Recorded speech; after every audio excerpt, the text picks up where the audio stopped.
২৪শে জুলাই আগস্টে আন্দোলন চলাকালীন সময়ে কারফিউ জারি করে এবং ব্যবসায়ীদের নিয়ে গণভবনে বৈঠক করে হত্যাকাণ্ডে সহায়তাসহ ৫ অভিযোগে আনিসুল হক ও সালমান এফ রহমানের বিরুদ্ধে আনুষ্ঠানিক অভিযোগ গঠনের উপর আসামি পক্ষের শুনানি আজ।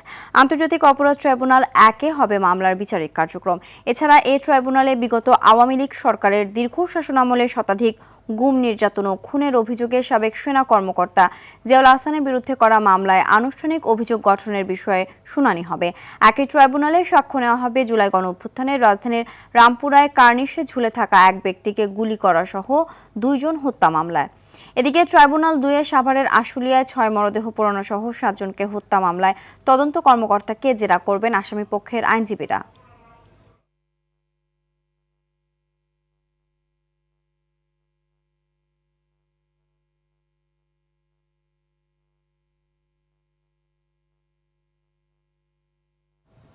এ বিষয়ে আরও জানাতে আন্তর্জাতিক অপরাধ ট্রাইব্যুনাল থেকে যুক্ত হচ্ছেন জিএম মাহমুদ।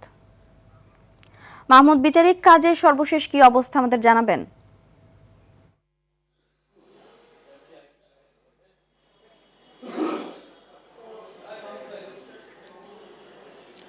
সিনথিয়া, আন্তর্জাতিক অপরাধ ট্রাইব্যুনালে আজ ৪টি মামলার বিচারিক কার্যক্রম রয়েছে। এর মধ্যে ট্রাইব্যুনাল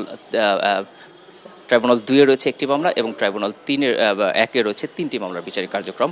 এর মধ্যে ট্রাইব্যুনাল ২-এ সাভারের আশুলিয়ায় ৬ লাশ পোড়ানো সহ ৭ জনকে হত্যা মামলার বিচারিক কার্যক্রমের আজ সাক্ষ্য গ্রহণ পর্ব এবং সাক্ষ্য গ্রহণ পর্ব কিন্তু শুরু হয়ে গিয়েছে।